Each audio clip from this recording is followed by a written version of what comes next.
This podcast is not sponsored or supported by any business or organization. The views reflected on these podcast episodes are my own. Please be aware I am not a medical expert, travel agent, or any other kind of expert. Hey everyone! Welcome to the Eat, Explore, Love podcast. I'm Ashley. This podcast is based off of my blog of the same name, Eat, Explore, Love. It talks about the unique challenges in traveling around the world when you have celiac disease. Due to sort of popular demand, I decided to also record a podcast to delve a little deeper into my travels and the lessons learned along the way.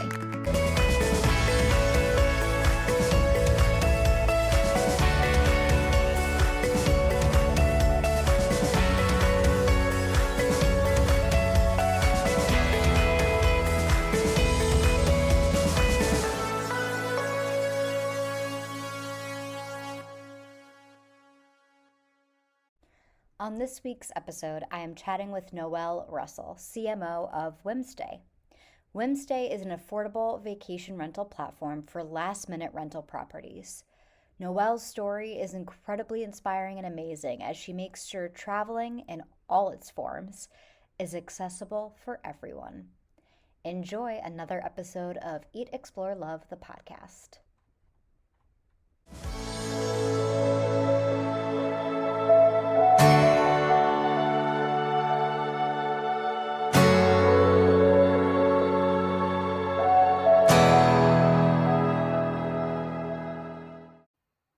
Hi, Noel. Welcome to the podcast. So excited to have you. So great to be here, Ashley. Thanks for having me. Of course. So you are a pretty inspiring person. I know you have your company Whimstay, which we're going to be talking a ton about in this episode. But before we get there, I just wanted to get to know you a little bit and have the listeners get to know you. Would you be able to introduce yourself, give us some background on who Noel is? Sure. Yeah, I'm Noel Russell. She, her pronouns. I live on Chochenyo Ohlone land, which is also known as Oakland, California. I was born and raised in the Bay Area and am always thrilled to tell people about why it's the best place in the world, as far as I'm concerned. Um, I have a history working in marketing and community development for nonprofits and for profits. I currently am in the travel sector, and I love spending time outside with my dogs and my friends, and that's kind of everything about me in a Yeah, nutshell. it's a great nutshell. I like it. So you are in the travel sector now. What inspired you to do that? Were you always into traveling all throughout your life? What got you into all of that? So I would say I've always been into traveling. Uh, I think stereotypically when we think about the travel industry, we think about an image of something or some things that are very exclusive and very maybe luxurious, and relatively hard to to be a part of, right? Like I don't look this certain way, I don't have this certain level of income, so therefore I'm not a quote unquote traveler. Um, I was raised with a family that didn't have a lot, but we camped 10 minutes from our home and we'd Mhm. hike after school and we'd go, drive along the highways in Central California around the gold rush areas and explore different creeks and old historical sites. And I felt like a traveler because of that. I spent a lot of time, I'm first generation American. I spent a lot of time going back to Mexico, seeing homes that my family built with their hands. And I was like, I am a world traveler. Um, Going into college and whatnot, I'm like, wait, I've never been to Italy. I've never hiked Machu Picchu. Do I really belong in this space? And as I got older, I got really passionate about kind of re undoing that narrative and starting to talk about how going someplace 1 hour from your home is an adventure, right? Being able to explore your local region, your local state, finding something new, experiencing new cultures that are still nearby, is adventurous and worthy of celebrating. So Whimstay really, really made me excited when I was approached by the founders that started the company, because they're just making travel more accessible. We're allowed to kind of reimagine what it looks like to create more equity in a space, create more sense of a belonging. Like I can travel for a great discount to someplace new. I don't have to break my bank. I can maybe do it a couple times a year. And so being able to bring that to more people and create those opportunities to have those inspiring moments someplace new was the most exciting thing I think I could think about. And so I was really, really thrilled to join. Yeah, so much of what you said is really interesting. And I think, I feel like I've spent a lot of time on this podcast maybe not being pro American travel, unfortunately, because I've just been so spoiled with the past 9 months. I was bouncing around Europe. But what you're saying is in California in particular, and I think I grew up on Long Island, so I grew up on the Yeah. opposite coast. Yeah. And I think what they have similarly is that within an hour drive, you can see so many different things. The only positive part about growing up on Long Island was if you were in the middle, you were in the suburbs. If you went an hour east, you were in wine country. If you went west, you were getting to have a city feel. So California is pretty similar where you're able to have such vast and different experiences an hour in any direction. And that's the great thing about the United States in general is you can see so much in this one big, huge country. There are a lot of countries in Europe that are the size of a state. So have for me, and I'm always interested when I'm talking to people that fall in love with travel, whether that be within the United States, whether that be globally, whatever, of what gave you the bug. And for me, it was two things: watching my grandparents do it because I felt like, oh, if they could do it, I could do it. Yeah. And reading books was a big thing for me of feeling like I can go anywhere. I was a theater kid, so I had a very vivid imagination that made me want to go and see all the places I dreamed of. Is there anything that you could point back to? Is it just simply the good memories of family time of you going all to these different places I that mean, make that's definitely life? a big part of it. I think Yeah. you were a theater kid and I was like a little science dork. Like I wanted to look at every bug and learn about every rock. And I was so interested in why that tree is different than this tree. And being able to think about the world that way, right? So granular, like being able to appreciate what is maybe mundane. We walk down the street and there's like 5 trees that we just passed. And well, maybe we don't ask, like, what kind were they and where did they originate from, right? They're not always from here. That made me really excited to ask more questions and dig a little bit deeper, to be excited about what's exceptional about places that maybe seemed the norm for everybody Mhm. else, right? And then being able to expend that further. Everything that's here in the bay is so different than everything that's in the desert 8 hours to the east. And so what are those things and where did they come from and how was this land formed? I think my connection to the outdoors is what makes me really, really passionate about traveling, because I get to experience all those beautiful, unique things about that specific space everywhere I go.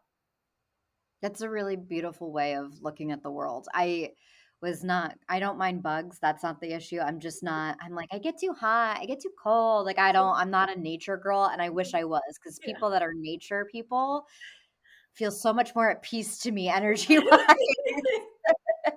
So I wish I was more like you.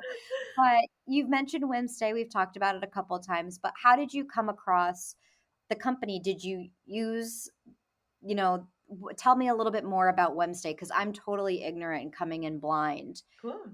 to the So company. obviously, leading up to my time at Whimstay, I lived through the Airbnb boom and was very, very thrilled to be able to like stay at someone else's house and really immerse myself in what that space is, right? Being able to have like a new backyard for a minute, being able to meet new people. Um, that was really, really cool. But it's still relatively exclusive. Fees are high. I can't really plan in advance. So like sometimes all the very cool places are booked. Um, and as that industry continued to grow, I realized how many people were priced out of it. And also maybe there's certain platforms like a Verbo that cater more to my parents who are planning that trip 8 months in advance versus me, who yesterday my husband's like, are we going to do anything for Memorial Day? And that's in 2 weeks or less than Yeah. that. And I'm like, oh, we should think about that maybe next week. So when Ben Shahi, one of our founders, Jim Rossiter, one of our founders, and can you hear those noises? I'm so sorry. No, you're okay. You're good. When Ben Shahi and Jim Rossiter and Alex Eliotto, our founders, when they came to me and said, "Do you want to help work on this? We're trying to make travel more affordable. We're trying to ensure that homes that have vacancies don't go unrented.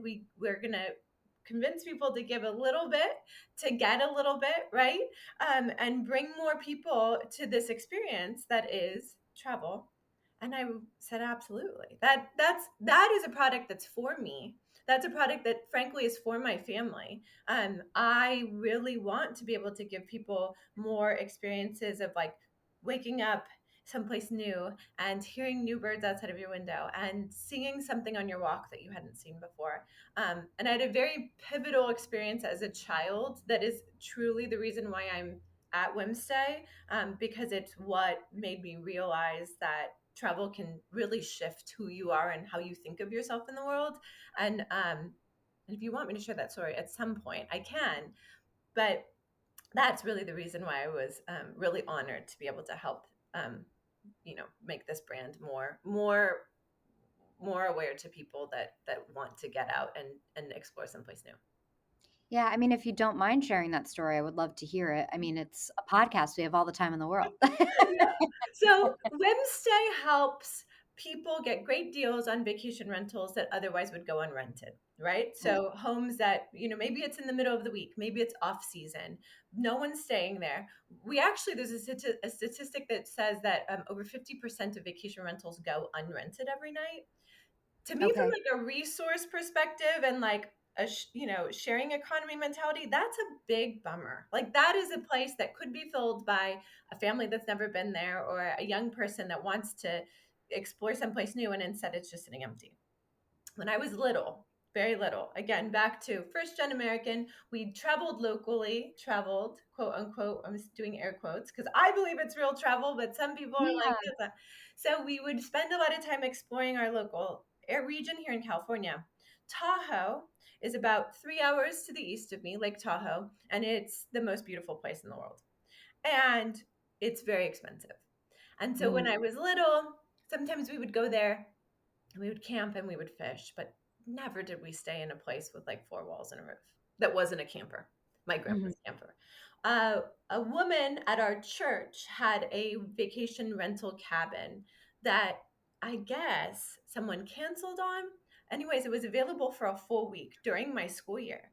And I remember my mom being like, "You're not going to school this week." This is talk about last minute travel. She's like, "Actually, don't get ready for school. Don't get your stuff ready tomorrow. Instead, pack your bathing suits. We're going someplace." So my sisters and I got all of our stuff. We were so thrilled. We drove through the mountains or, through the city, then through the mountains. We ended up at this gorgeous cabin that had a view of Lake Tahoe.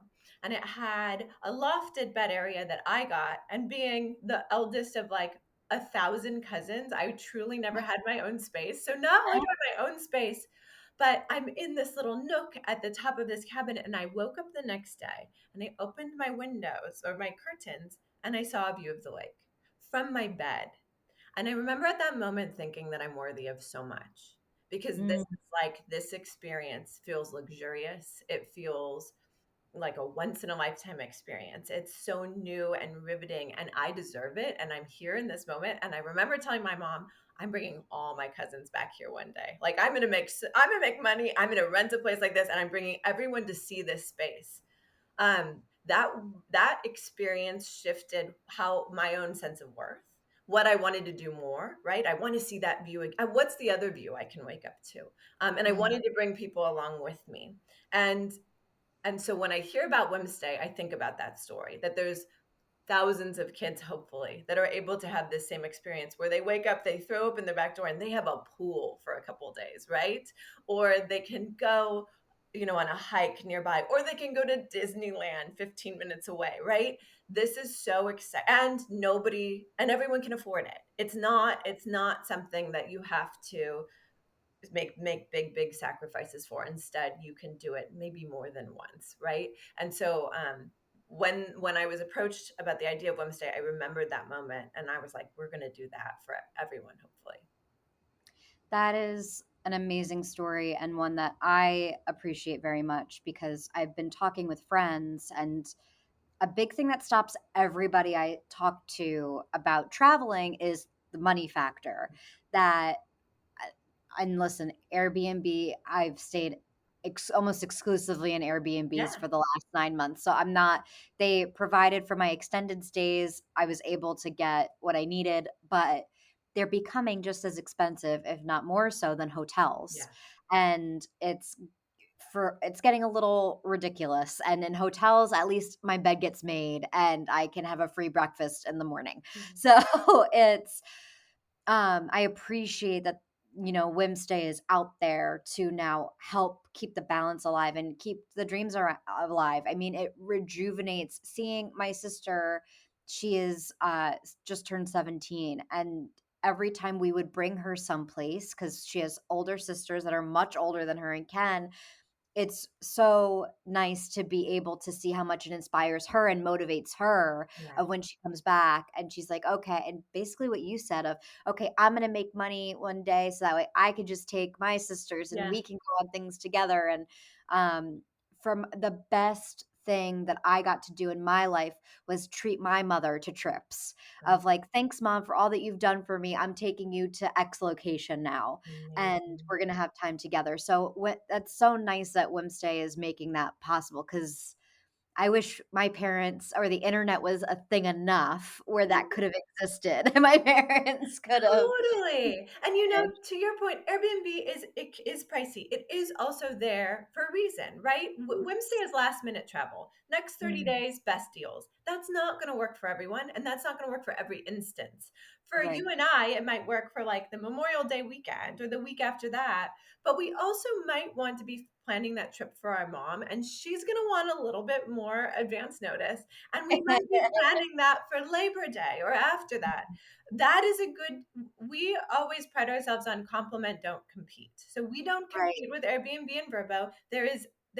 There's customers for them and there's a place for them in the space. We're just trying to come in and say there's also a need that hasn't been met and we can fill that too. I always talk about, I came from the fashion industry, and I always talk about there's people that buy bathing suits in February for their big cruise or their big trip in June, and they're prepping. They have their outfit, they have their hats, they have their bathing suits. There's also people that in June are going to a party that weekend and they Yeah. need to go grab a bathing suit. And you're probably less likely to go to Bloomingdale's or Nordstrom for that. You're probably going to run to TJ Maxx to see what Yeah. they have first, right? Or to Ross Dress for Less. That's us. Like if you're going to go someplace next week, the week after, come here first. See what we've got. We've got deals. If you're going to plan something very far in advance, you can still do that on our site, but you can also go to Airbnb and Vrbo and find that 5-bedroom house to bring your whole family for Labor Day, and that also is great too. I love you saying that, because my favorite saying I've ever heard, and it was for in reference to something else, but like, you can only bask in someone's reflected glow. Like, you guys complimenting one another in that way and filling in that gap, you're just feeding off of one another instead of competing. I think that's a really great way of looking at it, and I love that you guys have a space for it. It's really inspiring. So I'm gonna totally, and I'm sorry to make it a gender thing, but as a female, Mhm. and I'm sure your voice is very valuable for a company like Whimstay, because I'm a solo female traveler primarily. Mhm. And these vacation rentals, another thing of where I get very nervous is my safety.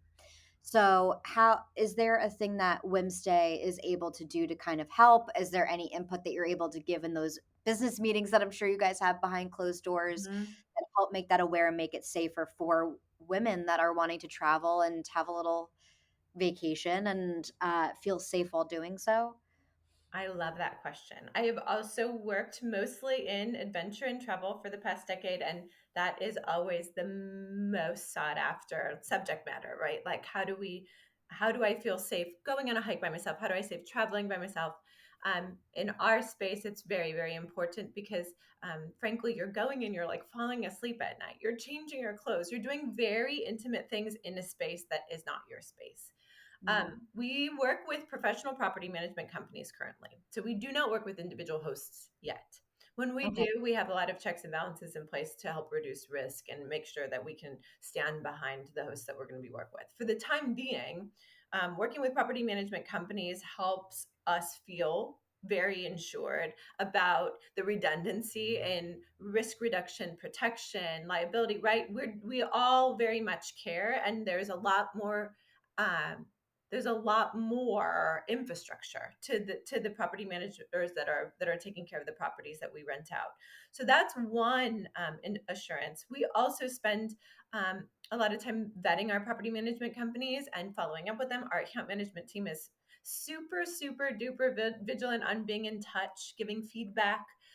We work with property management companies I actually wrote a blog post on safety for solo women travelers in vacation rentals. That was a guide for vacation rental owners, what they can do to help ensure that their travelers feel safe, secure, at home, and informed. Because a lot about what makes us feel safe is information. Where is your nearest blah blah blah? Where I love it when property managers give you a little guide to women-owned businesses in the area, right? Or even a phone number of like, this is our local like the head winemaker in the region, that's a woman that also is open to giving you a tour of her vineyard, but then you also have a number of someone, right, or an email for someone. So we spend a lot of time educating and supporting our partners, which are property management companies, to be able to ensure that these stays feel secure and well equipped for folks of all genders and all travel types, but especially so the women travelers, especially because almost 70% of our people booking our stays are women, Okay. and because solo women traveler is on like traveling is on the rise, and so that's a big part of it. In terms of tips on how to feel safe yourself or what to do for yourself, I think it's really important to feel empowered to ask the questions that you feel like. There's no bad questions. You're going to someone's houses and you're changing your clothes and you're taking a shower. Like there's no question that cannot be asked about the space, what is supplied, what resources can be made available. Even if you want to ask, is there an emergency contact in your area that you'd feel comfortable passing along, or what are some of the businesses that you feel like are safe and great places, or as simple as what times are maybe the best times to head out for a walk. That's like a really reasonable question. And not that there's like people come out at night, but maybe there's less busy times. Maybe there's times where there's like more people out, and whatever feels safe to you. Also traveling with things like personal alarms, not to be like alarmist, but personal alarms and portable locks. that's those are great tools. There's a company called Sabre that does a great job with tools for women, and you can use those portable locks. I sent a good friend of mine two of them, and she used them on both of her locks in this Airbnb she's staying for a month, and she was like, oh my goodness, ta-da. Like, yeah, and you don't have to worry. That's not a mean thing. It doesn't mean you don't trust something. You don't have to feel scared by using that. It just double downs on how you feel when you're going to bed at night. So being able to do that, being able to know how to look through a space and point at things that make you uncomfy, and bubbling that up. I think those are all really, really important things for us to keep in mind, to be empowered in our endeavors, and also make sure that we're advocating for our own security. Yeah, that's amazing. Are there any 'cause I had one circumstance with a vacation rental, and I showed up, and the way that the guy was sending me messages, he was trying to get extra money out of me. He was in cash, and just a lot of red flags were raised right away. And I had a cab driver that, since I took the cab from the airport, they weren't willing to drop me off someplace else.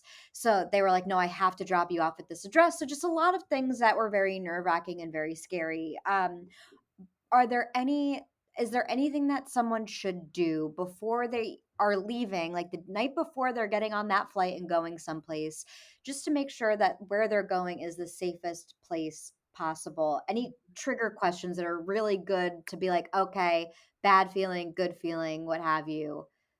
Here's how I navigate my next day. Yeah, that's a great question. I mean, I think responsiveness is a great indicator of like care and concern. So being able to reach out to your host or the company that you've booked your stay with, and just ask them a few questions that might make you feel more assured. Do I have to get a key from a person, or is there a smart lock, or is there a place to access that? If someone says, no, you have to get it from a person, well, I'm arriving at 7 p.m. I'm not so comfy meeting with someone late at night. Is there a way that there could be a key left for me someplace? What I think what I don't want to gender this, and I don't think that it's just women, but I do think that we're often pressured into not asking the questions that, like the questions that we feel like asking, Hmm. because we don't want to take up too much space or be too needy or be paranoid. But none of those things are true. Being informed and feeling secure and being empowered to ask the questions that create that for you is the right way to be. It's a way that we deserve to feel. And so I would go as far to say, like, if there's a thing that's a no for you, you can put that in an email. Like, I Yeah. refuse to meet someone after 7 p.m. um to do a key exchange. That's not what I'm going to do. Is Right. Can we solve a problem? I think a red flag is when a host is not willing to accommodate someone based on legitimate concerns for their, like, legitimate boundaries. Yeah. If you set boundaries for yourself and someone's not willing to work with you, that's a red flag. We are able to accommodate a wide range of needs and abilities and desires, and boundaries that people set, and that's what hospitality is. Like, this is Yeah. the hospitality industry. Look up the word. This is how we need to act and live out. And so I think that that's a really important thing for us to expect when we're traveling, and feel empowered to use our voice to make sure that we're creating a space that feels safe and comfortable and secure for us and what we specifically need. And it doesn't matter if the person to the right or left of you doesn't need that. Good for them. But you're Yeah. you, and you deserve what you need and want. And I think voicing that is important. I think that's so interesting of you saying we're in the hospitality industry, because I feel like with vacation rental spots, especially when it's not through a company, but through individuals renting out their homes, they're just looking at this as a money making opportunity. They're not thinking of this as, oh, I'm in hospitality now. I need to run this like as if it's a business and a hotel, instead of just, oh, I'm just going to make money while I'm not in my home for the night. Which is, I'm guilty of that, because I'm thinking about buying property for myself and for my family in Italy as I'm getting this dual citizenship thing off the ground. And I was like, oh, part time, I could just rent it out on Airbnb or some other platform. That's great. And forgetting, oh, no, I actually have to take it seriously because it is someone's vacation and it is a hospitality thing. So I'm glad that you said that, because sometimes I need to check myself before I wreck myself. So, has this inspired you to want to rent out your own home, or are you very much happy to help facilitate the travelers and helping them get to where they want to go and living out their dreams? Yeah. So where we live in the middle of the city. I don't know how much like tourists. We don't have like a view. I live in a home that is very, very tiny, off a major highway, or like a major thoroughfare in our city. I don't think our region has a lot of value for short-term rentals. Um, Mhm. Also, our travels are relatively abbreviated because my husband and I both work a ton, and we also are mindful of budget, right? Like, a longer trip costs more. So I don't think we're necessarily gone enough or in a region where, like, I would feel that this is a good Airbnb, like I just almost called it an Airbnb. That this is a good vacation rental. But I think if we it would be a dream for me, to be able to live someplace a little bit farther out of the city and have an extra, either unit in the back or an extra room where we could host people. And I mean host in the hospitality sense. I Yeah. always make extra food. I love gardening. I feel like I would love to be able to share that space with someone who's coming from someplace else and wants to explore. I'm the first person to tell you where to get tacos, where to get a good glass of wine, where to sit outside, what trails to walk on, and I would be thrilled and honored to be able to be a place where people could come and learn about the local region and enjoy the things that really make that place special. So would say it's a dream to be able to do that one day.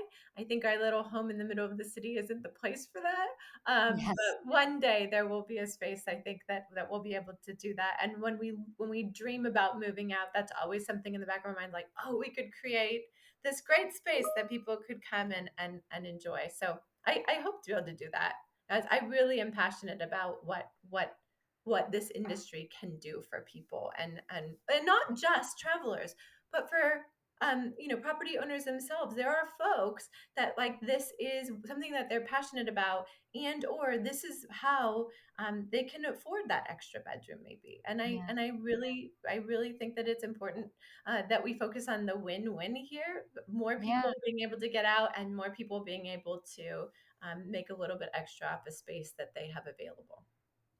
Yeah, I feel it's quite good for people's mental health to get out of their comfort zone and to be able to engage, and just, I don't know, a good change of space is always really fantastic. But I I feel like the we've been talking for 30 minutes and it's flown by. I can't wait because I'm now living back in the United States, and I'm with my grandparents and making sure that they're all taken care of, and they love to do these last minute short trips. So I can't wait to be able to use Whimstay for the first time, and to be able to check it out, because I do think, to your point, when you have retirees that are on a budget and just want to go on these short little spurt trips at the last moment when they're inspired to do so, I think it's perfect for that as well. Yes. So that's super exciting, and I can't wait I'm gonna go downstairs after I get off with you and talk to them about it, because they're gonna love it. Awesome. But at the end of every episode, we talked a little bit about this before we started recording, but I have wrap-up questions, rapid fire, if that's okay. Yeah, that's okay. Perfect. So, what is your favorite food city that you've visited? Oh, wow, this is such a good question. You know what? I have to say Napa, California, and that's just right north of me, but I love the food situation in Napa. Napa and Sonoma, so both of the wine regions north of me. Perfect. Napa is on my bucket list of places I need to visit. So when I go, I'll definitely be reaching out. Oh, definitely. Please do. What is so I think I know the answer to this, but do you prefer a vacation that requires you to relax or be active? Active. I wish it was the former though. I'm trying to practice not doing things sometimes on vacation. So That's overrated. You're going someplace to explore. Unless you're going to a beach, then you can just right, relax. right. And then what is the city where you learned the most about yourself? Mexico City. I got to go there for business, and I'd only seen northern Mexico, like Juarez and where my family's from.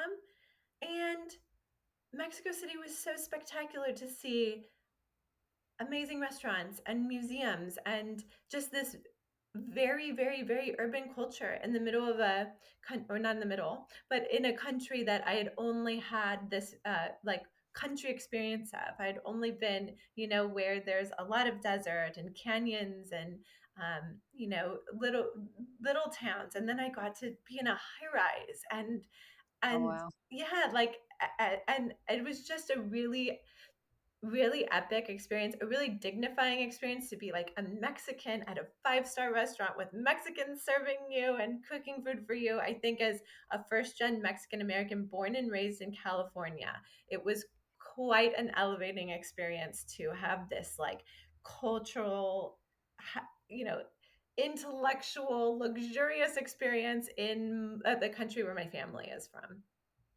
That is an experience unlike any other. I had a very, very similar experience recently with my father. He came to visit me in Italy for 10 days. And one of those days, we went to where his grandfather was born and raised in. And they turned the family farm into a high-end 5-star restaurant, and getting to see what my great-great-grandmother built, Yeah. not knowing and seeing what it's turned into in modern day was like a really weird mind warp. It is. It's a super trip. Like I'm like Yeah. still I love the country in northern Mexico. I love my great grandma's adobe house. Love it. Yeah. But whoa, outdoor shower and like 5-star meal was like not what I was expecting, in the same space of what I'd grown up, because I'd only grown up seeing something. So it's Yeah. cool. It's very cool. Yeah, I'm so glad that you got to have all those experiences of seeing where your family has come from and what they've built, and then seeing a different side of it too. Yeah. That's really an amazing experience. Yeah. I know that we've talked a lot about Whimstay. You mentioned your blog. Just before we leave the people with our final words of goodbyes, could you tell people where they can find you? Yeah. So Whimstay is at whimstay.com. On all social media platforms, it's Whimstay. So that's pretty easy to find. Our blog is on our website, on Whimstay. And then, I can always be found everywhere on the internet too. And I'm always thrilled to meet new people. So, yeah. And we will make sure we have links to all of it in the show notes to the podcast, as always. And Noel, it was really a pleasure meeting you and getting to talk with you. And you've rejuvenated me to want to go back out and travel again, because I was like, no, I think I'm done for another year. I don't want to get on another plane. And now I'm like, I'm ready to go. So Yeah. thank you. And you don't have to get on a plane to experience Yes. travel, right? You can drive someplace this weekend and stay a night, and that's also traveling. And I think that Yeah. that's a thing it's important for us to keep in mind when we're able to have these experiences. Yes. Thank you so much, Noel, for the conversation. It was so lovely Oh meeting my you and gosh, getting to great talk with meeting you. you too. Thanks so much, Ashley. Yes, of course.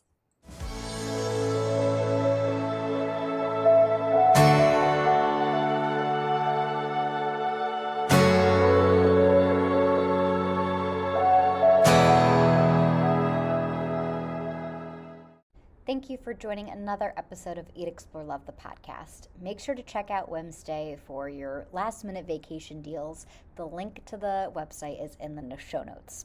Thank you so much. Have a great day.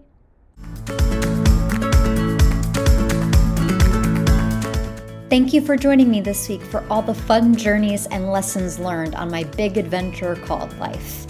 For more information on the different cities discussed, check out the blog posts on hieatexplorelove.com, posted every Monday, Wednesday, and Friday. If you have any questions or fun stories to share, feel free to reach out at hieatexplorelove@gmail.com. Until next week, remember to eat well, explore the world, and love yourself. See you next time. This episode is produced, scripted, and edited by me, Ashley. Special thanks to Sarah Mientka.